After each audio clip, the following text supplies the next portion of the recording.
tous les pasteurs, tous les gens qui se disent chrétiens et qui enseignent que les catholiques adorent Marie, vous êtes tous des menteurs.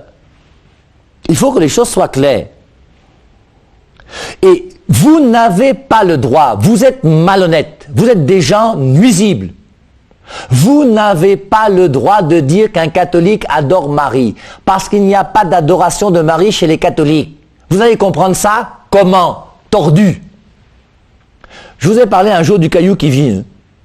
Le caillou qui vit, c'est justement pour ces gens-là, qui ne veulent rien comprendre et qui sont sûrs d'eux-mêmes, tellement sûrs et orgueilleux et imbus que vous êtes là à raconter des bêtises. L'Église catholique existe depuis 2000 ans. Matthieu, c'est 18. Pierre, tu es Pierre, c'est cette pierre, je bâtirai mon Église. Depuis 2000 ans que l'Église existe. Avec tous les conciles qu'il y a eu dans l'Église catholique jusqu'à aujourd'hui, dites-moi l'endroit où vous avez vu dans l'Église qu'on dit qu'il faut adorer Marie. Je vous écoute, pas le gars, pas le... Il y a mon adresse email, non? prvmarie@yahoo.fr. Allez-y, je vous attends. Aucun catholique n'adore Marie. Et c'est quand même pénible de voir que jusqu'à aujourd'hui, il y a des gens qui se croient intelligents en disant que les catholiques adorent Marie. Mais au bout d'un moment, soit vous cherchez la vérité, soit vous ne la cherchez pas. Hein. Et vous là, qui dites toujours qu'on adore Marie, éteignez la télévision, vous zappez, ne me regardez plus. On n'est pas ensemble. Vous n'avez pas le droit de m'écouter. Ceux qui doivent m'écouter sont les gens qui cherchent la vérité. Quelqu'un qui cherche la vérité est mon ami. Quelqu'un qui ne cherche pas la vérité, c'est mon ennemi. On n'est pas des amis. Et je vous aime comme on aime un ennemi. Matthieu 5, 44. Aimez-vous, il est dit que aimez vos ennemis, priez pour ceux qui vous persécutent. Mais on ne peut pas dire, l'adoration de Marie n'existe pas. Il n'y a pas d'adoration de Marie dans l'Église catholique. Nous, les catholiques, je vous rappelle, l'adoration, c'est quoi? C'est le fait de croire que la personne à qui je voue ce culte d'adoration est mon Dieu. Et nous reconnaissons Dieu, le Père, le Fils et le Saint-Esprit. C'est tout. Point. Il n'y a pas d'adoration de Marie. L'adoration de Marie n'existe pas. On adore le Père, le Fils, l'Esprit Saint. Je vous rappelle qu'on adore l'Eucharistie parce que nous croyons que le pain que le prêtre consacre n'est plus du pain, mais c'est le corps du Christ. Parce que nous croyons que lorsque Jésus-Christ, dans Luc 22, 19, a dit « Ceci est mon corps », nous croyons qu'il n'a pas menti et qu'il a dit la vérité. Et la vérité, c'est que c'est son corps, parce que Jésus-Christ ne ment pas.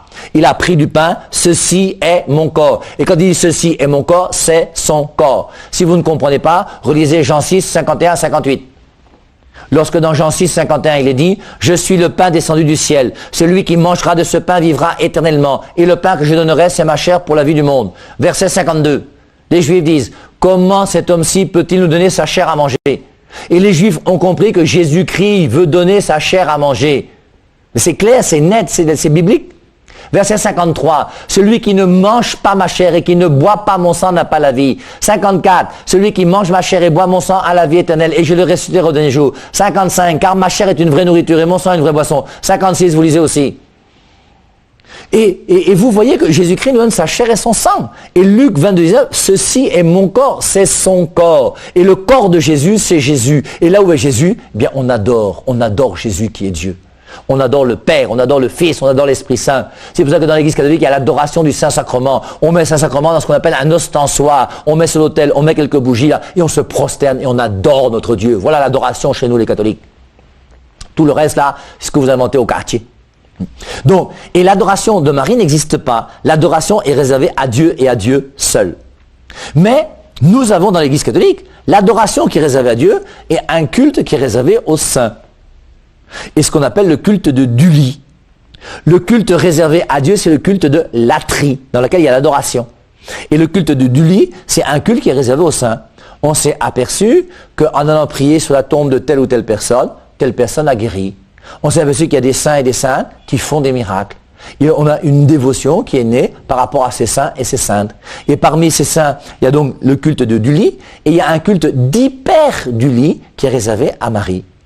Pas la latrie. La latrie est réservée à Dieu. Il n'y a que Dieu que nous adorons, et Marie, on ne l'adore pas. On l'aime comme notre sœur. Et on essaye de faire ce que Jésus-Christ nous dit. Jean 19, 27, voici ta mère. Et je dois, en tant que chrétien, chercher à vivre avec Marie une relation qui soit une relation de mère à fils. C'est ma mère. Alors, il est clair maintenant que si vous n'avez pas de mère, vous continuez à vivre, hein. Les orphelins vivent, non? Il y a plein d'orphelins qui sont là sur Terre, qui ont perdu leur mère et qui vivent. Et tu peux très bien vivre sans mère, je suis d'accord avec toi. Mais le fait d'avoir une mère te rend quand même plus équilibré au niveau, à tous les niveaux. Et une mère, c'est quand même quelque chose d'important. C'est elle qui t'a porté, c'est elle qui t'a allaité, qui t'a nourri, qui t'a éduqué. Et Marie, c'est son rôle de vouloir nous éduquer, nous amener dans une véritable vie chrétienne. Et c'est pour ça qu'il y a un culte réservé à Marie, qui n'est pas un culte d'adoration qui est réservé à Dieu, mais qui est un culte qu'on appelle un culte du lit. Et c'est pour ça que nous, les catholiques, on aime beaucoup invoquer Marie. Parce que nous croyons que parmi tous les saints qui existent, parmi tous ces saints, il y a Marie qui est la sainte des saintes. Elle a une place spéciale. C'est pas moi qui l'ai voulu. Elle est bénie entre toutes les femmes. Toutes les générations me diront bienheureuse. Voici ta mère. Et il faut donc réfléchir pour voir comment est-ce que nous pouvons vivre cette relation avec Marie. Alors dans l'Église, vous voyez, on a inventé à partir du XIIe siècle, disons, une prière à Marie qu'on appelle le chapelet. Et cette prière, le chapelet qui est consacré à Marie, n'est pas une prière qui est mauvaise. Et je vous rappelle qu'aucun prêtre catholique ne peut être contre le chapelet. Mais moi, ce que je vous dis, c'est que le chapelet n'est pas la meilleure des prières. La meilleure des prières pour moi, c'est la relation amoureuse avec Dieu. On a vu Marie pendant plusieurs séances et Marie n'a jamais resté le chapelet. Marie vivait sa relation avec Dieu. Et en méditant le chapelet, je médite la vie de Marie, la relation entre Marie et Jésus pour que moi je puisse vivre ce que Marie a vécu. Et c'est pour ça que je vous rappelle que moi je souhaiterais que dans le chapelet que vous méditez, vous puissiez méditer non pas les 20 mystères qu'on nous propose, mais tous les mystères des Saintes Écritures. Le jour où vous faites une étude biblique en famille, faites votre étude biblique et après l'étude biblique, dites une dizaine de Je vous salue Marie pour demander à Marie, Marie, toi-même, quand tu as vécu ce passage ou quand tu as médité ce passage, comment l'as-tu vécu? Et c'est pour ça que j'apprécie énormément le pape Jean-Paul II qui a ajouté 5 mystères, les mystères lumineux, aux mystères habituels du chapelet, pour nous faire comprendre qu'il n'y a pas que 15 mystères sur lesquels il faut se focaliser et s'arrêter. Il a ajouté 5, il n'y a pas que 20 mystères sur lesquels il faut se focaliser et s'arrêter. Et je peux très bien méditer tous les passages bibliques en disant une dizaine sur tous les passages bibliques. C'est pour ça que dans les mystères lumineux, il y a même des mystères dans lesquels Marie n'est pas présente. Et je trouve ça magnifique de la part de Jean-Paul II. Maintenant, deuxième chose, vous voyez, par rapport à Marie. D'abord, il n'y a pas d'adoration de Marie chez les catholiques. Que les choses soient claires. Tous les autres, là, si vous continuez à dire une chose pareille, c'est que vous ne cherchez pas la vérité. Jean 8, 44, votre père à vous, c'est le diable parce que vous êtes des menteurs. Que les choses soient claires. Quelqu'un qui est habité par l'Esprit Saint ne peut jamais enseigner que les catholiques adorent Marie. Ça, c'est impossible. Ça ne peut pas venir de l'Esprit Saint. Maintenant, deuxième chose, vous voyez. On va parler maintenant aussi des frères et sœurs de Jésus. Alors, ce qui m'intéresse pour moi, c'est que ce soit un cas d'école.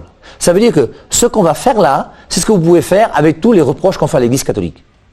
Vous avez des gens qui aujourd'hui, en lisant la Bible, vous disent que Jésus-Christ avait des frères et des sœurs.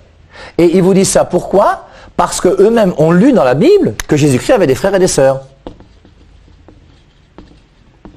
Et vous trouvez ça, je vous donne le premier verset. Vous avez Matthieu chapitre 1, verset 25. Joseph ne connut pas Marie, sa femme, jusqu'à ce qu'elle lui enfantait un fils qu'on appelle Jésus. Donc Joseph et Marie ne se sont pas connus sexuellement. Genèse 4.1. Adam connut Ève, sa femme, et enfantit un fils. Donc Joseph ne connut pas Marie, jusqu'à ce qu'elle lui enfantait un fils qu'on appelle Jésus. Donc on voit bien que Joseph n'est pas le père de Jésus. Joseph n'a pas eu de rapport sexuel avec Marie pour que Jésus-Christ vienne au monde. C'est pour ça que Matthieu, donc, dans son passage, là, veut montrer que Joseph n'est pas le père de Marie. Et on avait vu ça l'autre jour, Matthieu chapitre 1, verset 22-23. Tout ça, c'est pourquoi? Pour montrer la prophétie d'Isaïe, chapitre 7, verset 14. La Vierge concevra.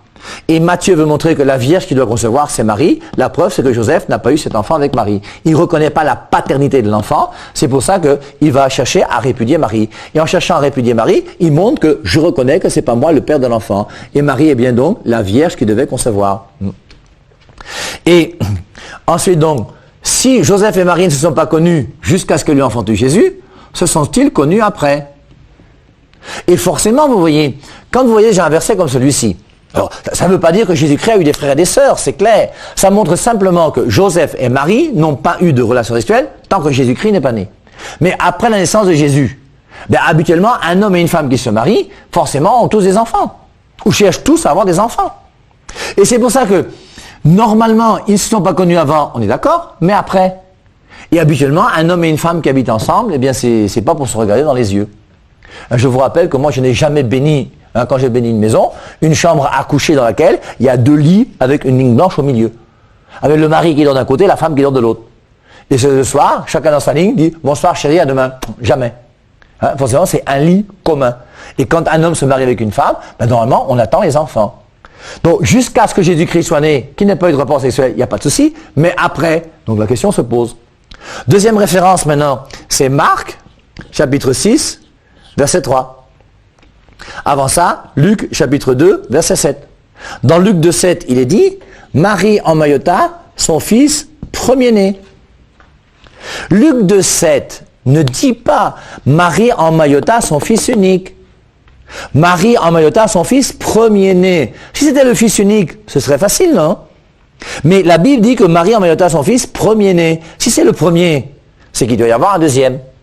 Et dans Marc chapitre 6, verset 3, qu'est-ce qu'il est dit? N'est-ce pas le charpentier? C'est bien le charpentier. Le charpentier, c'est d'abord Joseph. Et lui, il a succédé à Joseph. N'est-ce pas le charpentier, le fils de Marie? C'est bien Jésus, le fils de Marie. Et le frère de José, Jacques, Jude et Simon. Et ces sœurs ne sont-elles pas ici parmi nous? Et quand quelqu'un va commencer à lire la Bible uniquement avec sa petite tête, en pensant que c'est lui qui a autorité sur les Saintes Écritures, eh bien il va croire que Jésus-Christ avait des frères et des sœurs. Et Matthieu 1, 25, ok, on voit, Luc 2, 7, Marie emmaillota son fils premier-né, Marc 6, 3, n'est-ce pas le charpentier, le fils de Marie et le frère de José, Jacques, Jude et Simon. La Bible nous donne les frères de Jésus, José, Jacques, Jude, Simon. Et ces sœurs ne sont-elles pas ici parmi nous? Et quand tu lis ces 3 passages bibliques, si tu n'as pas l'intelligence des Saintes Écritures, de l'ensemble des Saintes Écritures et de la compréhension que l'Église nous donne de la Bible qu'elle a donnée au monde, mais tu vas croire que Jésus-Christ avait des frères et des sœurs. Et quand on va te demander, est-ce que Jésus-Christ avait des frères? Oui, combien? 4, lesquels? José, Jacques, Jude, Simon. J'ai vu, j'ai lu, j'ai cru. Amen, alléluia. Et je suis sûr d'être dans la vérité. L'Église catholique ment, c'est moi qui ai la vérité. Amen. Quel amen, mon frère. Et c'est pour ça que je vous cite un autre passage, 2 Pierre 3, 16. Dans la 2e épître de Pierre, chapitre 3, verset 16, il est dit, il se trouve dans les écrits de Paul des passages difficiles à comprendre dont les personnes ignorantes et mal affermies tordent le sens pour leurs propres écrits, pour leurs propres, je sais plus quoi. Donc, 2 Pierre 3, 16, il se trouve dans les écrits de Paul des passages difficiles. Les écrits de Paul, je vous rappelle, il y en a 13. Romains, 1 Corinthiens, 2 Corinthiens, Galates, Éphésiens, Philippiens, Colossiens, Thessaloniciens, 2 Thessaloniciens, Timothée, 2 Timothée, Tite et Philémon. Dans les écrits de Paul, il se trouve des passages difficiles à comprendre, dont les personnes ignorantes et mal affermies tordent le sens pour leur propre perdition. Ignorantes. C'est ça que j'appelle Mboutougou. Ça, les ignorants. Et le nombre d'ignorants aujourd'hui qui prennent la Bible et qui la comprennent n'importe comment. Et c'est pour ça que moi, Père Hervé Marie, j'ai fait 8 années d'études après le bac pour pouvoir vous parler aujourd'hui. Et vous avez des gens qui ont à peine le BEPC, qui sont pasteurs, comme ils chassent un démon et qui vous disent que vous aurez le visa, vous commencez à leur faire confiance. Mais au bout d'un moment, quand même, il faut quand même réfléchir. Ignorant, c'est pas moi qui dis, hein, c'est la Bible. Donc, maintenant, continuons. Quand, dans Luc 2,7, il est dit, Marie emmaillota son fils premier-né. Est-ce qu'il peut y avoir un premier-né sans deuxième-né? Eh bien oui, si vous ne le saviez pas, un fils unique dans une maison est le premier-né, même s'il est fils unique. Et c'est pour ça que dans Luc 2,7, lorsqu'il dit que Marie emmaillota son fils premier-né, c'est pour montrer que Jésus-Christ est un premier-né qui continue l'alliance, comme dans l'ancienne alliance, où Dieu faisait alliance avec les premiers-nés. Et maintenant, n'est-ce pas le charpentier, le fils de Marie et le frère de José, Jacques, Jude et Simon? Jésus-Christ a toujours été appelé le fils de Marie. Et José, Jacques, Jude et Simon n'ont jamais été appelés fils de Marie. Trouvez-moi dans la Bible un passage qui dise que José, Jacques, Jude et Simon sont les fils de Marie. Ce ne sont pas les fils de Marie, ce sont les frères de Jésus. Et ces sœurs ne sont-elles pas ici parmi nous? Ces sœurs, c'est forcément un pluriel, donc il y en a au moins 2. Ça veut dire que Marie aurait eu 2 filles, 4 garçons, plus Jésus. Jésus, José, Jacques, Jude, Simon, 7 enfants. Et ce qui est bizarre, c'est que lorsque Marie descend avec Joseph à Jérusalem, lorsque Jésus-Christ a 12 ans et qu'on le retrouve au temple, Jésus-Christ n'est même pas là en train de s'amuser avec son petit frère. Marie n'a même pas un enfant qu'elle porte au dos. On n'a jamais vu Jésus-Christ s'amuser avec ses frères et ses sœurs. Mais c'est uniquement quand il devient grand qu'on commence à parler des frères de Jésus. Maintenant, dans Matthieu, chapitre 27, versets 55 et 56. Matthieu 27, 55, 56. On nous dit qu'au loin, pas au pied de la croix, hein, au loin, il y a un groupe de femmes. Au pied de la croix, il y a Jean, avec Marie. Et au loin, il y a un groupe de femmes. Et dans le groupe de femmes qui est au loin, il y a une femme qui s'appelle Marie, mère de Jacques et de José. Donc, il y a une Marie qui n'est pas la Vierge Marie qui est au pied de la croix, et cette Marie est mère de Jacques et de José. On a 2 frères de Jésus qui sont les enfants d'une autre Marie qui n'est pas la Vierge Marie qui est au pied de la croix. Ça pose quand même un problème. Et donc, ensuite, on voit bien donc que Jacques et José sont les enfants d'une autre Marie qui n'est pas la Vierge Marie. Deuxième référence, Luc 1, 26. C'est l'Annonciation. À l'Annonciation, vous avez l'ange qui vient voir Marie. Marie est promise en mariage à Joseph. Marie et Joseph vont se marier. Maintenant que Marie et Joseph vont se marier, l'ange lui dit, tu vas être enceinte, tu enfanteras un fils. Marie dit, impossible. Dites-moi, pourquoi c'est impossible? Vous avez aujourd'hui des femmes qui ont 14, des jeunes filles qui ont 14 ans. À 14 ans, elle te dit que moi, je veux devenir religieuse. L'autre te dit que non, moi, à 14 ans, je décide que je vais me marier. Elle ne sait même pas encore qui est son fiancé. Elle ne sait même pas avec qui elle va se fiancer. Elle n'en sait rien, mais elle sait déjà qu'elle a l'intention de se fiancer. Marie, elle a son fiancé qui est là. Joseph va se marier avec Marie. Marie, tu vas te marier avec Joseph? Oui. Tu auras un enfant? Non. Vous comprenez ça comment, vous? Et forcément, vous voyez, quand vous voyez ce passage où l'ange vient dire à Marie, tu vas être enceinte, tu enfanteras un fils. Marie dit, impossible parce que je suis vierge. Mais quand même, Marie aurait dû dire, elle ne devait pas dire impossible, elle dit, non seulement c'est possible, mais Joseph est là. Dès qu'on se marie, Joseph et moi, on se met au travail et on fait notre part d'enfant. Tu vas te marier avec Joseph? Oui. Tu auras un enfant? Non. Pourquoi? Parce que je suis vierge. Et Marie va se marier avec Joseph? Oui, mais elle n'aura pas d'enfant. Pourquoi? Parce qu'elle est vierge.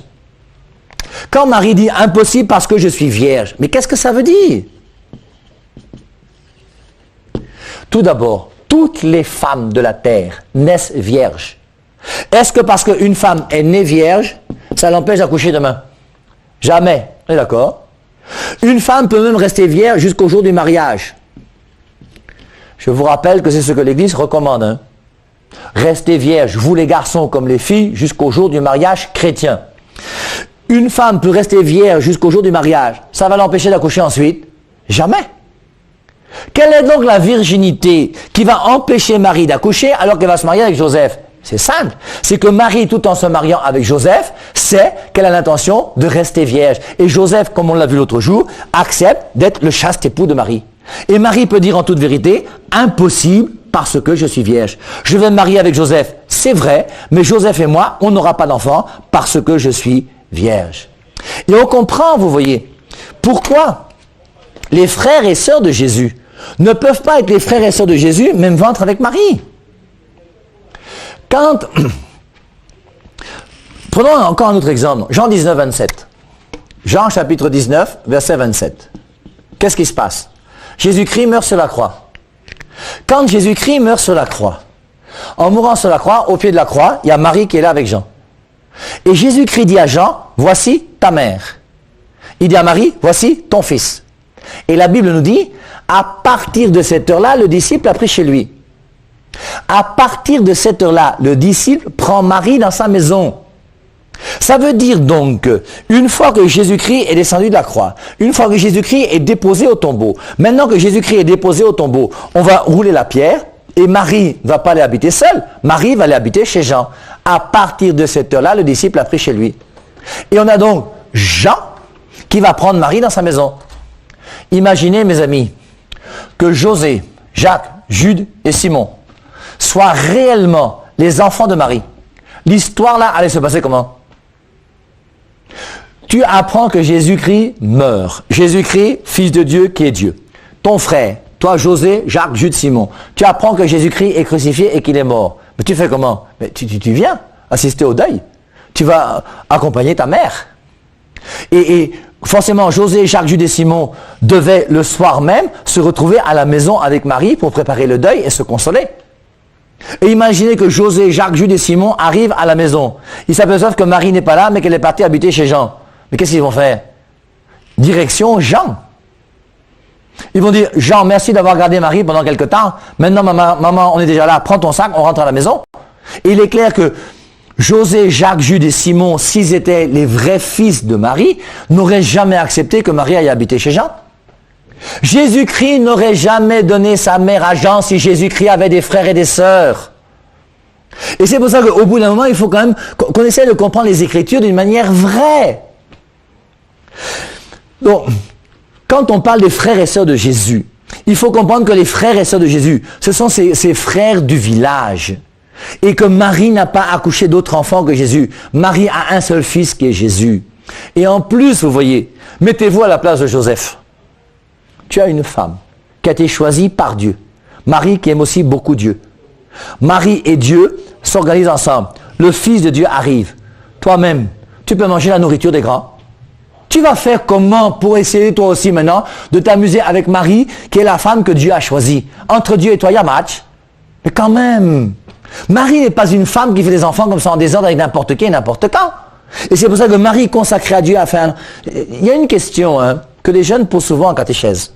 Quand vous parlez des frères et sœurs de Jésus. Après, ils me disent toujours, la grande question qu'ils me posent régulièrement, ces élèves en catéchèse, toujours quand tu parles des frères et sœurs de Jésus, un doigt se lève pour te dire, mon père, comment se fait-il que Dieu a commis l'adultère avec Marie? C'est une très bonne question, hein? Comment se fait-il que Dieu, alors, a pris la femme d'autrui? Comment se fait-il que Dieu a pris la femme de Joseph? Et si Dieu a pris la femme de Joseph, c'est que Dieu a commis l'adultère avec Joseph. Avec Marie, pardon. Et la seule réponse est laquelle? C'est que c'est Joseph qui allait commettre l'adultère s'il prenait la femme de Dieu. Dieu a choisi Marie et Marie est consacrée à Dieu. Et Dieu peut utiliser Marie comme il veut. Et Dieu a fait son enfant avec Marie comme conçu par l'Esprit Saint. Et maintenant, une chose qui est sûre, c'est que Joseph, lui, ne peut pas prendre cette femme qui est entièrement consacrée à Dieu. Et si Joseph avait fait un enfant avec Marie, c'est Joseph qui aurait commis l'adultère avec, entre guillemets, celle que Dieu a choisie pour être la mère de son fils. Et c'est pour ça que sur ces frères et sœurs de Jésus, vous voyez, nous devons comprendre que nous ne devons pas avoir une connaissance uniquement littérale ou superficielle de la Bible. C'est pour ça que nous, vos prêtres, nous avons fait jusqu'à 8 années d'études pour étudier la théologie, pour étudier la philosophie, pour étudier ces sciences qui vont nous aider à bien comprendre les Saintes Écritures. Je vous rappelle que vous n'avez pas d'homme de Dieu sur terre aussi bien formé que vos prêtres catholiques. Comprenons donc que les frères et sœurs de Jésus sont ses cousins, ses frères du village, que Marie était entièrement consacrée à Dieu et que Joseph était le chaste époux de Marie. Il faut, vous voyez, qu'on puisse mieux comprendre qui est cette femme. Cette femme qui a une place privilégiée dans le cœur de Jésus. Marie qui est quelqu'un d'unique, bénie entre toutes les femmes. Toutes les générations me diront bienheureuse.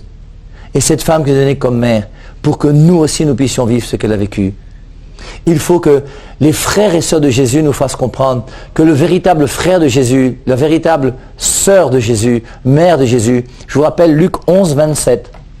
Dans Luc, chapitre 11, au verset 27, et j'aime beaucoup quand je parle de Marie, commencer par ce verset, où il y a une femme qui dit « Heureux le sein qui t'a porté, heureux celle qui t'a allaité. » Et Jésus-Christ dit non.